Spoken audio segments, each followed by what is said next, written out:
من أجل ذلك كتبنا على بني إسرائيل أنه من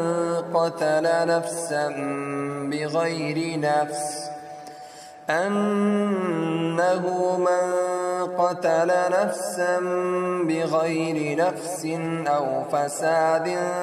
في الأرض فكأنما قتل الناس جميعا ومن أحياها فكأنما أحيا الناس جميعا ولقد جاءتهم رسلنا بالبينات ثم إن كثيرا منهم بعد ذلك في الأرض لمسرفون إنما جزاء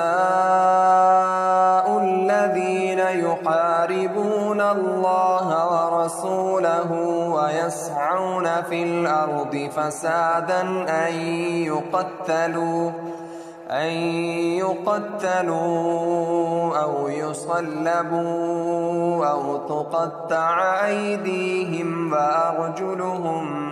من خلاف أو ينفوا من الأرض